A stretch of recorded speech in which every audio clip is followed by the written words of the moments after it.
नमस्कार दोस्तों, आप सभी का हमारे YouTube चैनल पर स्वागत है। दोस्तों, हमने इससे पहले के वीडियो में जो है 31 नंबर तक जो है MCQs करवाए थे।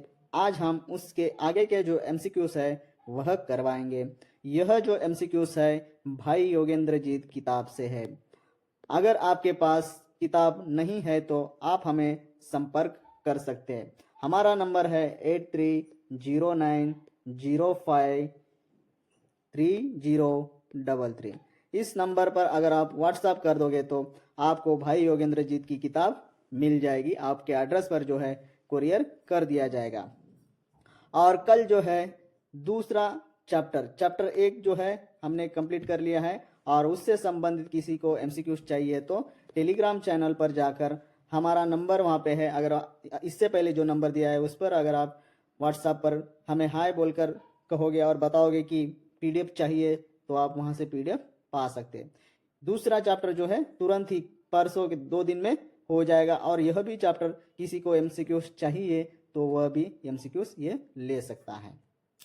तो चलिए, इससे पहले आपको एक बात बताना चाहता हूं। अगर हमारी वीडियोस आपको पसंद आ रही है तो एक लाइक ज़रूर कर दीजिएगा। ओके, एक लाइक तो ज़रूर कर दीजिएगा और अपने दोस्तों को भी शेयर कीजिएगा ताकि वह भी जो है तैयारी कर रहे होंगे, उनको भी यह आसानी होगी।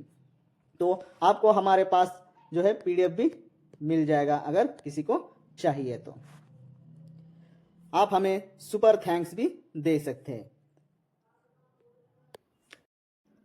आज का हमारा पहला प्रश्न देखिए, 32 नंबर का। जब किसी स्वर को अतिशय दीर्घ बोलते हैं या गाते हैं तो उसे कहते हैं, क्या कहते हैं? स्वर आपको पता है, हिंदी में स्वर कितने हैं कमेंट में बता दीजिएगा। ओके, स्वर को अतिशय दीर्घ बोलते या गाते हैं तो उसे क्या कहते हैं? ये विकल्प देखिए, उसे प्लुप्त कहते हैं, बी उसे हस्व कहते हैं, सी दीर्घ कहते हैं, डी उसे विवृत कहते हैं। तो इनमें से कौन सा जो है सही उत्तर है? तो वह है य जो है इसका सही उत्तर है। उसे प्लुप्त स्वर कहते हैं, प्लुप्त स्वर जो है उसे कहते हैं। अगला प्रश्न देखिए, अगला प्रश्न है ई के उच्चारण में जीवा किसके बहुत समीप पहुंच जाती है? जीभ, जब ई का उच्चारण हम करते हैं तब जीभ किसके पास पहुंच जाती है?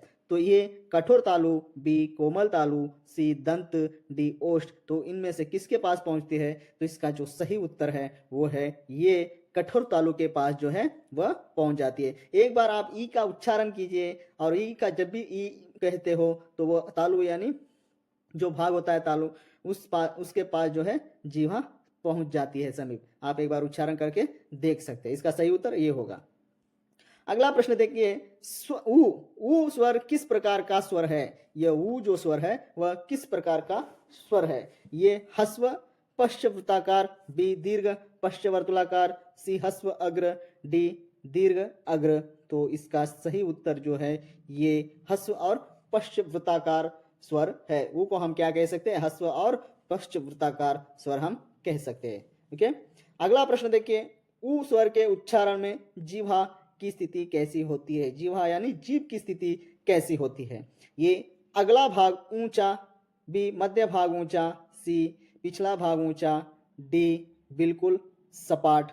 एक बार अगर आप ऊ का उच्चारण करोगे तो आपको पता चलेगा। तो ऊ जब भी हम उच्चारण करते तो पिछला भाग जो है ऊंचा हो जाता है। तो इसका सही जो उत्तर है सी इसका सही उत्तर है। ऊ जैसे कहते हो, पीछे का जो जीवा का भाग होता है वो ऊपर उठ जाता है। ओके, अगला प्रश्न देखिए, ऊ स्वर के उच्चारण में ओष्ठ कैसे हो जाते हैं? तो ये फैले हुए, बी खुले, सी गोल और बंद, डी दांतों से जुड़े। तो इसका जो सही उत्तर है वो है सी गोल और बंद। जैसे ऊ कहते हो, ऊ जो कहोगे तो होठ जो है गोलाकार बन जाएंगे और बंद हो जाएंगे, ऊ जैसे कहते हो। तो इसका सही जो उत्तर है वह है सी, इसका सही उत्तर है। अगला प्रश्न देखते हैं। अगला प्रश्न है, जिह्वा की स्थिति के आधार पर हिंदी के स्वरों को किसके द्वारा स्पष्ट किया गया है? यानी जिह्वा के आधार पर जो है हम हिंदी स्वरों को किसके द्वारा स्पष्ट किया गया है? तो एक व्याकरणाचार्यों द्वारा, बी भाषा वैज्ञानिकों द्वारा, सी शिक्षा शास्त्रियों द्वारा, डी ध्वनि लेखों के द्वारा। तो इसका सही जो उत्तर होगा वो होगा बी भाषा वैज्ञानिकों द्वारा जो है जीवा की स्थिति के आधार पर हिंदी स्वरों को जो जो है स्पष्ट किया गया है। तो इसका सही जो उत्तर होगा वो होगा बी। अगला प्रश्न देखिए, जीवा का जितना भाग ऊपर उठता है उसके अनुसार स्वर कितने प्रकार के होते हैं। यानी जीवा का जितना भाग ऊपर उठता है वह स्वर कितने प्रकार के हैं, उस तरह के स्वर। तो हम यहाँ पे ये 2, बी 3, सी 4, डी 5। तो इसका जो सही उत्तर है वह है सी 4 जो है इसका सही उत्तर है। और वह कौन से है वह अगले प्रश्न में आ जाएगा। देखो दोस्तों, हम जो है एमसीक्यूज हर जो वाक्य में हर वाक्य को हम प्रश्न के रूप में जो है परिवर्तित कर रहे हैं। इसलिए अगर आप जो है भाषा शिक्षण भाई योगेंद्र जीत की किताब अगर पढ़ोगे, पढ़कर जब इन एमसीक्यूज को अगर सॉल्व करोगे तो लगभग आपका जो है ज्ञान में वृद्धि होगी और आप अपने जो परीक्षा में है अच्छा परफॉर्मेंस भी कर सकते हो। ओके, अगला प्रश्न देखिए। अगला प्रश्न है, जीवा के अधिक उठने पर उच्चारित स्वर कहलाते हैं। जीवा यानी जीभ, ओके, अधिक उठने पर उच्चारित स्वर को क्या कहते हैं। तो ये विवृत, बी अर्धविवृत, सी संवृत, डी अर्ध संवृत। तो इसका जो सही उत्तर है वह है सी संवृत उसे कहते हैं। तो याद रखिए, बहुत ही इंपॉर्टेंट है ये, इस तरह के प्रश्न पूछे जा सकते हैं, इसलिए इस चीज को आप जरूर याद रखिएगा। अगला प्रश्न देखिए, जिन स्वरों के उच्चारण में जीवा बहुत कम उठती है वे कहलाते हैं। बहुत कम उठती है उसे क्या कहते हैं, अधिक उठती है उसे क्या कहते हैं, हमने इससे पहले देखा था। तो ये संकृत, बी अर्धसंकृत, सी विवृत, डी अर्धविवृत। तो इसका जो सही उत्तर होगा वह होगा विवृत जो है इसका सही उत्तर है। ओके, आगे बढ़ते हैं, अगला प्रश्न देखते हैं। अगला प्रश्न है, किस स्वरों के उच्चारण में जीभ बहुत अधिक उठती है। तो किस स्वरों के उच्चारण जीभ जो है, यहाँ पे जीभ आना चाहिए, बहुत अधिक उठती है। तो ये विवृत, बी अर्धविवृत, सी संवृत, डी अर्ध संकृत। तो इसका जो सही उत्तर होगा वह होगा सी संवृत, इसका सही उत्तर है। अगला प्रश्न देखिए, अर्ध संवृत और विवृत के बीच की स्थिति वाले स्वर है। कौन से स्वर है भाई बीच की स्थिति में, इन दोनों के बीच की स्थिति में कौन से स्वर है, स्थिति वाले स्वर है। तो ये विवृत, बी जिह्वा, सी अर्ध विवृत, डी पश्च। तो इसका जो सही उत्तर है वह है बी जिह्वा। तो ये प्रश्न थोड़ा गलत, यानी बनाने का जो ढंग है वह गलत तरीके से बनाया गया है। यहाँ पे प्रश्न होना चाहिए कि अर्ध संवृत और विवृत के बीच की स्थिति में क्या होता है, क्या होता है। तो वह जो है जीवा होती है। क्या होती है, जीवा होती है। तो इसका सही उत्तर बी हो जाएगा। इसको जो है दोस्त को बोल के इसको करेक्शन करने के लिए कहता हूं। ओके, अगला प्रश्न देखते हैं, किन स्वरों के उच्चारण में जीभ यानी जीवा नहीं के बराबर उठती है। जीवा जो है नहीं के बराबर उठती है किन स्वरों के उच्चारण में। तो ए संवृत, बी अर्ध संकृत, सी विवृत, डी अर्ध विवृत। तो इसका जो सही उत्तर होगा वह होगा सी विवृत, इसका सही उत्तर है।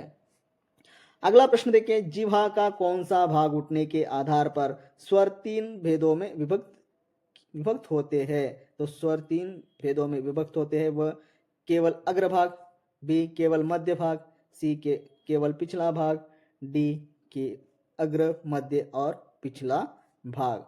तो इसे भी आप, इस प्रश्न को भी आप याद रख लीजिएगा। ओके, जीवा का कौन सा भाग उठने के आधार पर स्वर 3 भेदों में विभक्त होते हैं। तो वह है अग्र स्वर, मध्य स्वर और पिछला भाग। तो इसका सही उत्तर जो है डी, इसका सही उत्तर है। अगला प्रश्न देखते हम, देखिए यहाँ पे अगला प्रश्न देखिए, जिन स्वरों के उच्चारण में जीवा का अगला भाग उठता है वे कहलाते हैं। ए मध्य, बी पश्च, सी अग्र, डी विवृत। तो जो जीवा का जो है अगला भाग जो उठता है उसे हम क्या कहते हैं, अग्र कहते हैं। ओके, तो इसका जो सही उत्तर होगा वह होगा सी, इसका सही उत्तर है। अगला प्रश्न देखिए, जिन स्वरों के उच्चारण में जीवा का मध्य भाग उठता है, ये अगर यह जीवा समझी जाए तो इसका जो है मध्य भाग उठता है वे क्या कहलाते हैं। ए अग्र, बी मध्य, सी पश्च, डी संकृत। तो इसका जो सही उत्तर है वह है बी मध्य हम कहते हैं। अगला प्रश्न, जिन स्वरों के उच्चारण में जीवा का पिछला भाग उठता है, जीवा का पिछला भाग उठता है, तो वे क्या कहलाते? ए अग्र, बी मध्य, सी पश्च, डी अर्ध विवृत। तो इसका जो सही उत्तर होगा वह होगा सी पश्च कहते हैं हम। तो इसका सही उत्तर सी हो जाएगा। अगला प्रश्न देखिए, अगला प्रश्न है यहाँ पे, अगला प्रश्न है, अस्वर किस प्रकार का स्वर है? ए ह्रस्व विवृत स्वर, बी दीर्घ विवृत, सी ह्रस्व अर्ध विवृत, डी दीर्घ अर्ध विवृत। तो इसका जो सही उत्तर है वह है सी ह्रस्व अर्ध विवृत। इसका सही उत्तर क्या है? ह्रस्व अर्ध विवृत। अगला प्रश्न देखते हैं। अगला प्रश्न है, अस्वर के उच्चारण में जीवा की स्थिति कैसी होती है? अस्वर के उच्चारण में जीवा की स्थिति कैसी होती है? ये बिल्कुल पीछे, बी बिल्कुल आगे, सी न बिल्कुल पीछे न बिल्कुल आगे, डी केवल ऊपर। तो इसका जो सही उत्तर है वह है न बिल्कुल पीछे न बिल्कुल आगे। ओके। अगला प्रश्न देखिए, अ को अर्धविवृत स्वर कहने का कारण क्या है? उसे हम क्यों अर्धविवृत स्वर कहें? तो देखिए विकल्प ए, उच्चारण में जीभ ना तो बिल्कुल पीछे रहती है और ना बिल्कुल आगे, जीभ थोड़ा सा ऊपर उठती है। बी देखिए, उच्चारण में जीभ बिल्कुल पीछे रहती है और जीभ थोड़ा सा ऊपर उठती है। सी, उच्चारण में जीभ बिल्कुल आगे थोड़ा सा ऊपर उठती है। डी, जीभ का कोई हस्तक्षेप नहीं रहता है। तो देखिए इसका जो सही उत्तर है वह है ये, इसका सही उत्तर है उच्चारण में जीभ ना तो बिल्कुल पीछे रहती है और ना बिल्कुल आगे। जीभ क्या होती है? थोड़ा सा ऊपर उठती है, ना पीछे होती है ना आगे होती है। वो क्या कहती है? जीभ जो है थोड़ा सा ऊपर उठती है। अ जैसे ही हम कहते हैं, ना पीछे होती है ना आगे होती है, वो थोड़ा ऊपर उठती है। इसलिए इसका जो सही उत्तर है वह है ये, इसका सही उत्तर है। अगला प्रश्न देखिए यहाँ पे, आ स्वर किस प्रकार का स्वर है? ये ह्रस्व विवृत पश्च, ह्रस्व विवृत और पश्च, बी दीर्घ विवृत पश्च, सी ह्रस्व संकृत, डी दीर्घ संकृत। तो इसका जो सही उत्तर है वह है बी दीर्घ विवृत पश्च। तो बी इसका सही उत्तर होगा। हम यह जो है प्रश्न यानी एमसीक्यूज कहाँ से बना रहे हैं ये आपको पता चलना चाहिए, ऐसा लग रहा है आपको। तो आप जो है किताब भाई योगेंद्र जीत की किताब खरीद लीजिएगा। अगर आपको वह उपलब्ध नहीं है तो आप हमें कांटेक्ट कीजिएगा, हम आपको जो है किताब कुरियर कर देंगे। ओके। अगला प्रश्न देखते हैं। अगला प्रश्न है, आ स्वर को विवृत कहा जाता है क्योंकि, क्यों कहा जाता है आ स्वर को विवृत स्वर क्यों कहा जाता है? तो देखिए ये उच्चारण में जीभ बिल्कुल पीछे रहती है, मुख द्वार बंद हो जाता है। बी, उच्चारण में जीभ बिल्कुल आगे रहती है और मुख द्वार खुल जाता है। सी, उच्चारण में जीभ बिल्कुल पीछे रहती है, मुख द्वार खुल जाता है। डी, उच्चारण में जीभ बिल्कुल मध्य रहती है और मुख द्वार जो है खुल जाता है। तो इसका जो सही उत्तर है वह है सी, इसका सही उत्तर है। आ स्वर को विवृत स्वर कहा जाता है क्योंकि उच्चारण में जीभ बिल्कुल पीछे रहती है और मुख द्वार जो है खुल जाता है, इसलिए जो है हम आ स्वर को विवृत कहा जाता है। अगला प्रश्न देखिए। अगला प्रश्न है, अ और आ में केवल मात्रा का नहीं बल्कि किसी का भी अंतर है, यानी दूसरों का, यहाँ पे किसी का यानी किसका अंतर है आना चाहिए। सर किसका ही है, किसका भी निकाल देना चाहिए, किसका अंतर है। तो देखिए यहाँ पे अ अर्थ का, बी स्थान और प्रयत्न का, सी शब्द का, डी वर्ण का। तो इसका जो सही उत्तर है वह है बी स्थान और प्रयत्न का जो है अंतर है। किस में अंतर्गत? और आ में केवल मात्रा का नहीं और किसका है, स्थान और प्रयत्न का जो है अंतर है। अगला प्रश्न देखते हैं। अगला प्रश्न है, ई स्वर किस प्रकार का स्वर है। ई जो स्वर है वह किस प्रकार का स्वर है। ये ह्रस्व अग्र, बी दीर्घ अग्र, सी ह्रस्व पश्च, डी दीर्घ मध्य। तो इसका सही उत्तर जो है वह है ये जो ई है ह्रस्व स्वर है और ये अग्र है। अग्र क्या है, मध्य क्या है और पश्च क्या है, यह आप डिटेलली जो है कमेंट में बता दीजिएगा। ओके, तो आपको भी जो है रिवीजन हो जाएगा। क्या है, रिवीजन हो जाएगा और आपको समझने में आसानी होगी, उस बात को याद रखिएगा। आगे बढ़ते हैं, अगला प्रश्न देखते हैं। अगला प्रश्न है, ई स्वर के उच्चारण में ओष्ठ कैसे रहते हैं। ओष्ठ कैसे रहते हैं, ई जब हम उसका उच्चारण करते हैं तो देखिए ए गोल, बी पूर्णतः बंद, सी ढीले होकर फैले हुए, डी सिकुड़े हुए। यानी ओठ क्या होते हैं, गोल हो जाते हैं नहीं। ओके, तो पूर्ण बंद होते हैं, पूर्णतः वो भी नहीं, ढीले होकर फैले हुए, यह इसका सही उत्तर है और डी भी जो है गलत है। ई स्वर के उच्चारण में ओष्ठ जो है ढीले होकर फैले हुए रहते।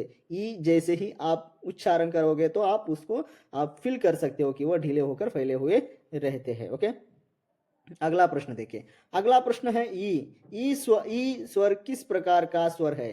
तो ई स्वर जो है ह्रस्व अग्र, दीर्घ अग्र, दीर्घ पश्च, ह्रस्व मध्य। तो इसका जो सही उत्तर है वह है बी, इसका जो है सही उत्तर है। ये तो अग्र ही होगा। ओके, दीर्घ है, ये क्या है, दीर्घ स्वर है। ओके, दीर्घ स्वर और ह्रस्व स्वर है, वह कौन से है हमें बता दिएगा। ह्रस्व स्वर कौन से है और दीर्घ स्वर कौन से है, कमेंट में बता दीजिएगा। ओके, चलिए अगला प्रश्न देखते हैं। ये स्वर किस प्रकार का स्वर है। ये जो स्वर है वह किस प्रकार का स्वर है।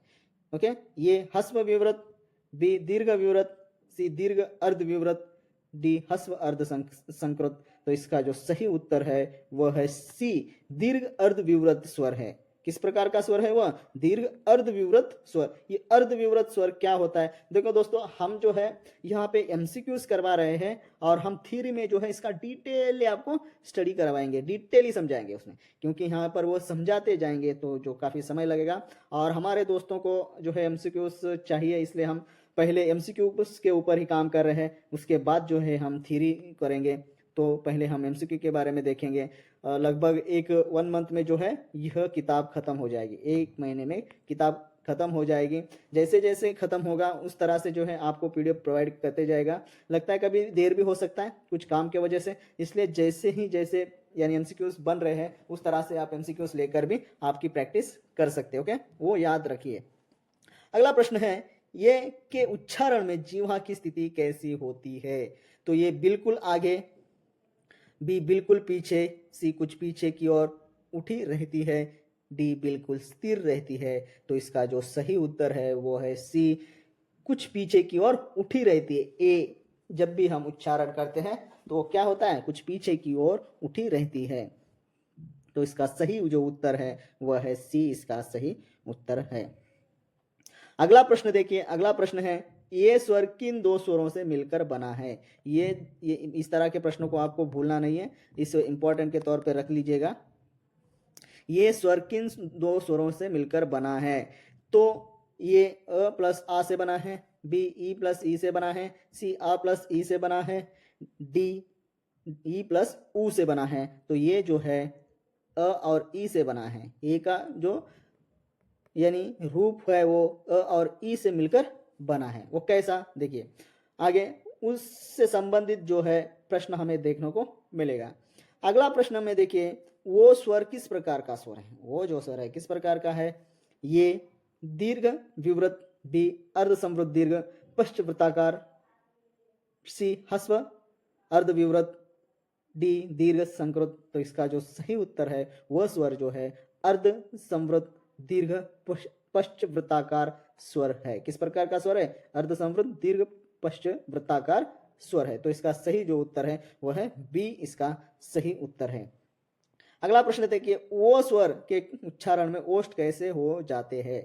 ए फैले हुए, बी खुले, सी कुछ गोल परंतु ऊ से कम, डी बिल्कुल बंद। तो इसका सही उत्तर जो है सी कुछ गोल परंतु ऊ से कम। ऊ जितना गोलाकार होता है उतना नाक होकर कम होता है, वो जब भी कहते हैं हम वो कम रहता है, इसलिए इसका सही उत्तर जो है वो है सी, इसका सही उत्तर है। अगला प्रश्न देखिए, वो स्वर के उच्चारण में ओष्ठ, ये हो गया दोस्तों, ये दूसरा नंबर, वो स्वर किन दो स्वरों से मिलकर बना है? वो स्वर जो है किन दो स्वरों से मिलकर बना है? ये अ प्लस उ, बी अ प्लस ओ, सी उ प्लस ओ, ई उ प्लस सॉरी ई डी ई प्लस ओ। तो हम इसका उत्तर जो है आपके लिए छोड़ दे रहे हैं। ओके, आप इस प्रश्न को आप ही लोग बताओगे कि आपकी तैयारी किस तरह से चल रही है, वो हमें भी पता चले। तो इसका क्या उत्तर है हमें बता दीजिएगा कमेंट में। ओके, अगला प्रश्न देखिए, वैदिक तथा लौकिक संस्कृत में किन स्वरों को संध्या अक्षर माना गया है? ये संध्या अक्षर क्या है, हम आपके लिए यहाँ पे नोट बना रखे हैं। संध्या अक्षर किसे कहते हैं के रूप में आपको डाउट आएगा, इसलिए हमने वो बना के रखा है। तो पहले हम देखते हैं, ये अ और आ, बी ई और ई, सी ए आई ओ औ डी री और ल। तो इसका जो सही उत्तर है वह है सी। वैदिक और लौकिक संस्कृत में किन स्वरों को संध्या अक्षर माना गया? ये आई ओ औ को जो है संध्या अक्षर माना गया है। तो वह संध्या अक्षर किसे कहते हैं, हम देखते हैं संध्या अक्षर क्या है। देखिए, वैदिक तथा लौकिक संस्कृत में जिन स्वरों का उच्चारण दो स्वरों के संयोग जैसा होता है, यानी दो स्वरों से मिलकर जो होता है, उन्हें संध्या अक्षर कहते हैं। संधि का मतलब संधि से बना हुआ अक्षर। ओके, चार स्वर संध्या अक्षर माने गए, वह कौन से? ये आई वो औ जो है संध्या अक्षर है। ओके, इन स्वरों का उच्चारण दो स्वरों के मेल यानी संधि से बना हुआ माना जाता है, इसलिए हम क्या कहते हैं, उसे संध्या अक्षर कहते हैं। इसलिए इन्हें संधि से बने अक्षर संध्या अक्षर कहा गया है। तो ये चीज आपके लिए समझाने के लिए यहाँ पे हमने दिया है नोट के रूप में। और आगे देखते उदाहरण देखिए, यहाँ पे निर्माण कैसा हुआ? ए का अ प्लस ई से निर्माण हुआ। उच्चारण गति क्या है? अ से ई की ओर, तो यानी ऐ ऐ बोल रहे हैं, तो अ और ई भी आ रहा है, यहां से यहां तक उसका उच्चारण हो रहा है। तो ये हो गया अ प्लस ई। ऐ होता है निर्माण इसका अ प्लस ई से हुआ है, दीर्घ संधि से, संधि के रूप में हुआ है। उदाहरण देखिए, ऐ ऐ, जैसे हम पढ़ेंगे अ और ई को पढ़ो, ऐ अ ई ऐ हो रहा है ना उच्चारण। तो इसलिए हमने आपको आसान भाषा में समझाने के लिए जो है यह टेबल बनाया रखा है, आपको समझ में आए। वो को देखिए, अ प्लस उ, उच्चारण गति देखिए अ से लेकर उ की ओर जाती है, औ क्या आती है? औ। उदाहरण देखिए, अ प्लस उ, यही है इसका उत्तर। औ देखिए, निर्माण जो है अ प्लस उ का दीर्घ संधि रूप में हुआ है। ओके, उदाहरण औ का अ प्लस उ औ। ओके, यही जो है इसका सही जो है आपको समझाने का तरीका, इसलिए मैंने इस तरह से यहाँ पे बनाए रखा है। देखिए अगला प्रश्न देखते हैं, 64 का प्रश्न देखिए, संध्या अक्षर कहे जाने का मुख्य कारण क्या है? ये उनका उच्चारण कठिन है, इसलिए वे दो स्वरों के समान उच्चारित होते हैं, इसलिए सी वे केवल लिखित होते हैं, इसलिए डी वे व्यंजन से जुड़े होते हैं, इसलिए। तो उसका मुख्य कारण जो है वो है बी, वे दो स्वरों के समान उच्चारित होते हैं, इसलिए हम उसे संध्या अक्षर कहते हैं। संध्या अक्षर, इस शब्द को याद रखिए। ओके, अगला प्रश्न देखते हैं। अगला प्रश्न है, ए के उच्चारण गति किस प्रकार होती है? मैंने बताया ए की उच्चारण गति किस ओर जाती है, तो ई से अ की ओर, अ से ई की ओर, उ से अ की ओर, अ से उ की ओर। तो इसका जो सही उत्तर है वह है अ से ई की ओर जाता है। कहाँ जाता है? अ से ई की ओर जाता है, इसलिए ऐ ऐ हो रहा है, अ से ई की ओर। ई हो रहा है नहीं, जब आप इसका उच्चारण कर रहे हो ई हो रहा है नहीं, उ नहीं हो रहा है, ऐ औ औ हो रहा है, औ दूसरा ही होता है, और ए ऐ आ रहा है। तो इसका सही उत्तर जो है बी, इसका सही उत्तर है। अगला प्रश्न, ओ स्वर का निर्माण किसके संयोग से माना गया है? किसके मेल से जो है वह स्वर का निर्माण हुआ है? तो ये अ प्लस उ, बी उ प्लस अ, सी आ प्लस उ, डी अ प्लस उ। तो इसका जो सही उत्तर है वह है, आप क्या बताओगे? चलिए ये भी प्रश्न जो है आपके लिए छोड़ दे रहे हैं। ओके, आप हमें कमेंट में बता दीजिएगा। ओके, हमें आप कमेंट में बता सकते हैं। अगला प्रश्न, ओ के उच्चारण में गति किस प्रकार होती है? ओ के उच्चारण में जो है गति किस प्रकार होती है, किस तरफ से जाती है? देखिए, ये उ से अ, बी अ से उ, सी ई से उ, डी अ से ओ, तो इसका जो सही उत्तर है वह है बी अ से उ, औ हो रहा है ना। तो इसका सही उत्तर जो है बी इसका सही उत्तर है। अगला प्रश्न देखिए, अगला प्रश्न है री ठीक ठाक उच्चारण के विषय में क्या कहा गया है। री के यानी री के ठीक ठाक उच्चारण के विषय में क्या कहा जा सकता है। पहले तो कहा गया था, क्या कहा गया था, स्पष्ट रूप से निर्धारित नहीं, ये बी व्याकरण में निश्चित बताया गया है, सी ठीक ठाक कुछ नहीं कहा जा सकता है, डी केवल आधुनिक भाषा में मिलता है। तो पहले क्या कहा गया था, पहले जो कहा गया तो वो था ठीक ठाक कुछ भी नहीं कहा जाता है। ऐसा री के बारे में हमने, अगर हाँ भाई योगेंद्रजीत की किताब आप पढ़ोगे तो आपको पता चलेगा, पहले जो है उसका कोई ठीक ठाक हम कह नहीं सकते थे, इसके बारे में चर्चा होती थी विद्वानों के बारे में। फिर बाद में क्या हुआ वह भी हम प्रश्न यहाँ पे बनाए हैं। देखिए प्रश्न है 70 नंबर का प्रश्न है। देखिए वैदिक काल में री के साथ कौन सी ध्वनि उच्चारित होती है। तो री के साथ जो है ये ल बी रे सी ये डी व, तो इसका सही उत्तर बी है। तो कुछ यहाँ पे पहले ठीक ठाक कुछ नहीं कहा जा सकता है ऐसा कहा था। फिर वैदिक काल में क्या हुआ, री के स्थान साथ कौन सी ध्वनि उच्चारित होती थी, वह री। तो हम रे को क्या कह सकते हैं, र को जो है हम कह सकते हैं कि यह जो है उसके साथ जो है उच्चारित होती थी यह ध्वनि, फिर पता चला है। ओके, तो यह देखिए दोस्तों आज की जो है प्रश्न उत्तरी यही होगी, और कल जो है बाकी के जो प्रश्न है वह हम आपको करवाएंगे। आज के लिए यहाँ तक 70 नंबर तक जो है हमने आज देखा था। अगली प्रश्नोत्तरी 71 नंबर से हम देखेंगे। अगर किसी को चैप्टर 2 से संबंधित पीडीएफ चाहिए तो जो है आप हमें कांटेक्ट कर सकते हैं। फिर से एक बार आपको नंबर दे रहा हूँ 8309053033। ओके, अच्छा सा लिखता हूँ, देखिए 8309053033। हाँ, इसे याद रख लीजिएगा। इस नंबर पर अगर आप कांटेक्ट करेंगे तो चैप्टर 1 और चैप्टर 2 की जो पीडीएफ तैयार है वह आपको मिल जाएगी। ओके, धन्यवाद दोस्तों, हमारे यूट्यूब चैनल से जुड़े रहने के लिए। ऐसे जुड़ते जाएगा और अपना लक्ष्य जो है हासिल कीजिएगा। कल मिलेंगे फिर से अगली वीडियो में।